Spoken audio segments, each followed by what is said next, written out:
Covid के time पे अपने घर में बंद थे, तब राहुल अपने घर में एक बॉडी के साथ रह रहा था। वो भी 2 साल तक उसने ऐसे ही निकाल दिए। आपने कभी न कभी सावधान इंडिया या क्राइम पेट्रोल जैसे शोज तो जरूर देखे होंगे, लेकिन क्या आपने कभी सोचा है अगर कोई इंसान इन्हीं शोज से क्राइम छुपाने के तरीके सीख ले? तो ये कहानी है राहुल राज चतुर्वेदी की।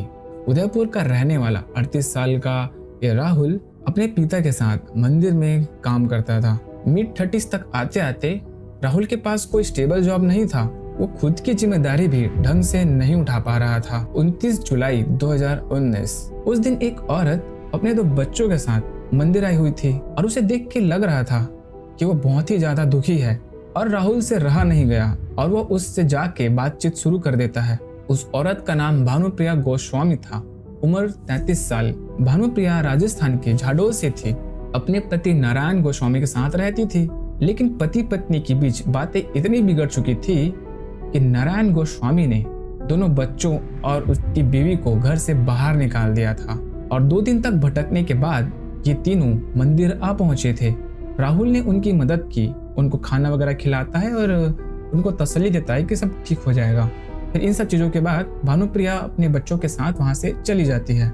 कुछ महीने बाद भानुप्रिया फिर उस मंदिर पे आई, लेकिन इस बार वो अकेली थी। राहुल के पूछने पर भानुप्रिया रो पड़ी। नारायण ने उसे फाइनली डिवोर्स दे दिया था और दोनों बच्चों की कस्टडी भी अपने पास ले लिया था। बच्चों और पति से अलग होने के बाद भानुप्रिया बिल्कुल अकेली पड़ चुकी थी। यहीं से राहुल के जज्बात बदलने लगे। राहुल भानुप्रिया के साथ एक नई जिंदगी शुरू करने का एक फैसला लेता है। दोनों ने शादी नहीं की, लेकिन दोनों हस्बैंड वाइफ की तरह रहने लगे। अब कुछ महीने बीत जाते हैं। दोनों एक दूसरे के साथ सेटल हो गए थे। राहुल सुबह काम में चला जाता था और भानुप्रिया घर संभालती थी। और राहुल की लाइफ में जो एक मिसिंग पीस था, एक लाइफ पार्टनर, वो अब उसे मिल चुका था। और भानुप्रिया भी अपने एक्स हस्बैंड से मूव ऑन कर ही चुकी थी। कहते हैं ना, शुरू में तो सब कुछ ठीक लगता है, पर कुछ टाइम रहने के बाद ही एक दूसरे के प्रॉब्लम्स के बारे में पता चलती है। राहुल को भानुप्रिया के अपने घर वालों से बात करना उसको पसंद नहीं था। डिवोर्स के बाद भानुप्रिया की एल्डर सिस्टर हालचाल पूछने के लिए कॉल वगैरह में हमेशा लगी रहती थी और वो कभी कभी घर भी आ जाती थी और ये बात राहुल को बिल्कुल पसंद नहीं थी और इसी वजह से उनके बीच झगड़े बढ़ने लगे थे। फिर धीरे धीरे भानुप्रिया ने भी अपने घर वालों से बातचीत करना बंद कर दिया था। झगड़ों के दौरान भानुप्रिया कभी कभी राहुल पर हाथ भी उठा देती थी। उसे मिर्गी थी, इसके कारण वो बीच बीच में हाइपर एग्रेसिव हो जाती थी और उस टाइम पे उसके हाथ में जो कुछ भी आता था वो उससे राहुल को मारने लगती थी। 12 मई 2020 एक रात राहुल काम से थक हार कर भूखा घर लौटा। खाने को लेकर एक छोटी सी बात बहस में बदल गई। गुस्से में भानुप्रिया ने वॉशबोर्ड उठाकर राहुल को मारना शुरू कर दिया, लेकिन इस बार राहुल का सब्र टूट गया। सडन रेज में आकर राहुल ने भानुप्रिया का गला दबा दिया और जब तक उसे ये रियलाइज हुआ तब तक बहुत देर हो चुकी थी। ये कोई प्री प्लान मर्डर नहीं था, ये बस रेज में आकर क्या हुआ उसके गुस्से का नतीजा था। और अगर आपने गौर किया हो तो ये सब उस समय हो रहा था जब पूरे देश में लॉकडाउन लगा हुआ था और उस टाइम पे इनके बीच ये सब हो रहा था। राहुल चाहता तो पुलिस के पास जाके सरेंडर कर सकता था, लेकिन वो ऐसा नहीं करता। वो लाश को छुपाने के बारे में सोचता है। राहुल जिस बिल्डिंग में रहता था ना, वहाँ पे कंस्ट्रक्शन का काम चल रहा था, तो उसे उसी जगह पे एक प्लास्टिक का ड्राम मिलता है और वो उसी ड्राम में भानुप्रिया की बॉडी को डाल देता है और उसमें कुछ केमिकल डाल के उसे सीमेंट से पूरी तरह से सील कर देता है। वो ड्रम उसने अपने ही रूम की एक कोने में रख दिया और वो ड्रम उसके कमरे में ऐसे पड़ा था मानो वो कोई पुराना फर्नीचर हो।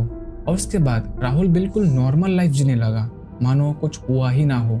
अब लॉकडाउन की वजह से राहुल के आस पड़ोस के लोग सब अपने गांव चले गए थे, तो उससे भानुप्रिया के बारे में पूछने वाला भी कोई नहीं था। लेकिन उसे ये अच्छी तरह से पता था कि वो इस ड्रम को हमेशा अपने रूम में नहीं रख सकता है, तो वो उस ड्रम को अच्छे से ठिकाने लगाने के बारे में सोचता है।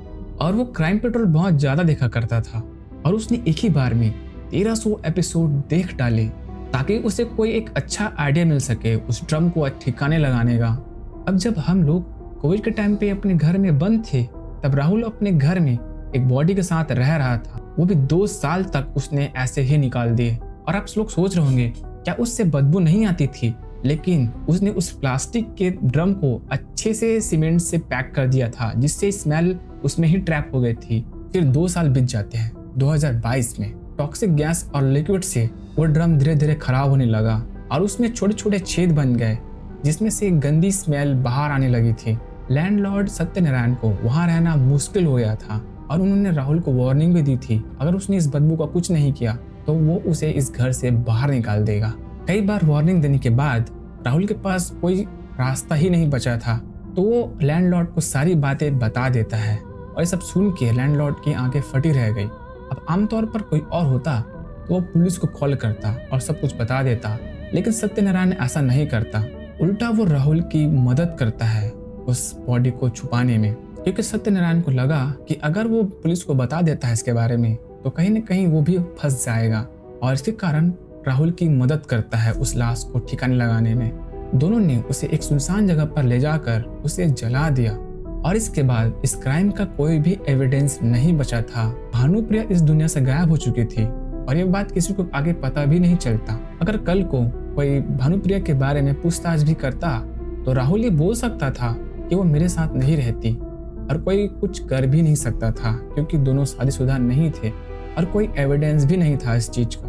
2024 इन सब चीजों के बाद राहुल में बहुत सारे चेंजेस आ गए थे। अब वो एक इलीगल आर्म्स में डीलिंग करता था और इसी कारण 2024 में उदयपुर के एक यूनिवर्सिटी के पास राहुल एक गन लेके उसके आसपास घूम रहा था और किसी ने नोटिस कर लिया और फिर पुलिस को खबर मिल जाती है इस चीज की, और कुछ ही देर में पुलिस आके राहुल को अरेस्ट कर लेती है। और जब पुलिस ने उसे अरेस्ट करके उससे पूछताछ करना शुरू किया और लकीली वहाँ पे मौजूद एक कांस्टेबल ने राहुल को पहचान लिया था।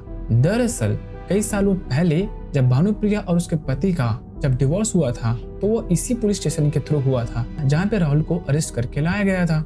राहुल और भानुप्रिया की झगड़े की कंप्लेन भी इसी थाने में हुई थी, इस कारण राहुल को तुरंत पहचान लिया गया था। शुरू में जब राहुल से पूछा जाता है भानुप्रिया के बारे में तो वो वही बोलता है कि वो अब मेरे साथ नहीं रहती, वो अब चली गई है मेरे पास। लेकिन पुलिस को कुछ गड़बड़ लगती है। पुलिस जब राहुल से अच्छे से पूछताछ करती है तो राहुल के पास कोई चॉइस ही नहीं बचता और वो पुलिस को सब कुछ सच सच बता देता है, जिसे सुन के पुलिस भी हैरान रहती है कि आखिरकार ये 2 साल तक छुपा कैसे रहा।